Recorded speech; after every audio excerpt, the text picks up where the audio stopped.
नमस्कार मु प्रियंका आपण को स्वागत करुचे मो यूट्यूब चैनल एंकर प्रियंका को मु वर्तमान आपण मानक पई नै आसीची मो कहानी टोपाई सिंदूरर शेष भाग।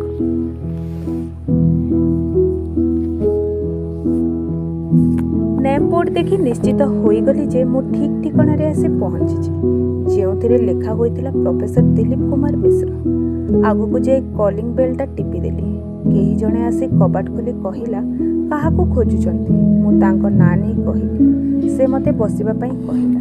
किछि समय मध्ये रे बाबू आसी देखा करिवे बोली मध्ये कहिला। बोध हुए से घरर चाकराणी थिला कारण बारंबार बाबू बाबू बोली संबोधन करिथाय। खंडिए चेयर रे बसी अपेक्षा करिथाय प्रोफेसर दिलीप को। वाह कि परिवर्तन। अपेक्षा करिबा पई मनरे दुख न थाए।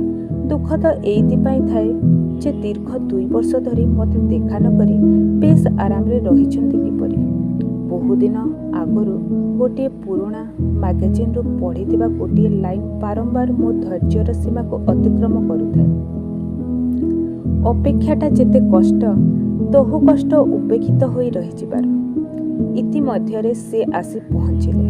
मते देखि आबाक होई रहिले एवं कहिले तुमे केमिति आसिल, ठिकणा कोउटु पाइल, एभଳି अनेक प्रश्न मात्र थरे मध्ये पचारि नथिले तमे केमिति अछ। मते जेमिति अनुभव होउथिला मते देखि से खुशी हेबार अभिनय करूछन्ति। मो प्रति आउ कोनोसी आंतरिकता नाही। अभिमान भरा कंठरे मु कहिले ना मु कोनोसी प्रश्नर उत्तर देबाकू चाहूछि ना तुमको मु एठी कोनोसी प्रश्न पचारिबाकू आसीछि। मु आसीछि थरुटिए मात्र तम सहित देखा करिबा। इति मध्यरे मो आखि पड़ीगला गोटे टेबुल उपरे रखा जाइतिला सिंदूर फरुआ और 2 पट शंखा उपरे। मो मनर सब दुख अभिमान दूर होईगला। जेमिति मने हैला दिलीप एबे पर्यंत मो पई ए सब साइति रखिछन्ति। मनरे ढेर खुशी अनुभव हैला। क्षणक पई भूली जाइथिली जे ए दुनिया रे मोर स्थिति क्षणस्थायी। मने हेउथिला दिलीप को कोठे धरी भो भो होई कांदिबा। निजको मो आयतरे रखिबा संभवपर हो नथाय। मो पाद दुईटी दिलीप निकट को जीवा पई पढ़िबा बेले ठीक समय रे घर भितर बड़ पाटिले केही जणे कहिले दिलीप मो सिंदूर फरुआटा से टेबुल उपरे बोधे छाड़ी देइछि, टिके मो हाथ को बढ़ाई देला। मात्र दिलीप आबाक होई चाहि रहिथिले मो मुहंकु। से स्त्री लोकटिर कथा जेपरि तांकर कर्णपटको फुटे पड़ुनଥାଏ। मात्र मु किछि बुझी पारि न। दिलीप सिंदूर फरुआटी न देबाରୁ स्त्री लोक जनक विरक्त होई घर भितर बाहरी आसी कहिले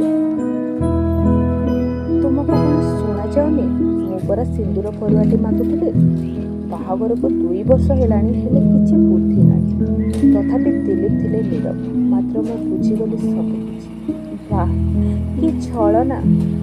सते जेमिति मन हैला मो पाद तळु माटी खसिगला। सते जेमिति मन हैला मो प्राणवायु उड़ीगला। आउ सते जेमिति मन हैला मु होईगली निस्व। दिलीप किछि कहिबा आगरु मु नीरवतार सहित सेतु बाहरी जाइथिली।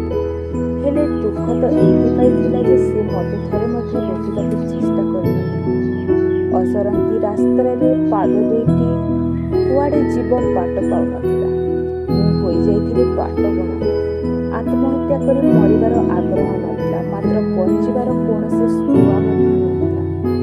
विभिन्न कल्पना जल्पना मध्यरे बेस अपेक्षा करिथिली चमर निमंत्रणकू।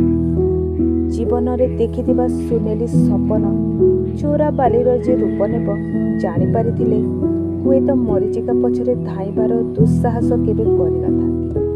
टोपाई सिंदूरर लालसारे मिलिला कौन? जंत्रणा, प्रतारणा और शेषरे छलना। दर्शक बंधु ए थिला मोर कहानी टोपाई सिंदूरर शेष भाग। आशा करुछि आपणकर मन को निश्चय छुईथिବ। तेणु मो चैनल को लाइक शेयर एवं सब्सक्राइब करने को जमा भूलिबेनि। नमस्कार।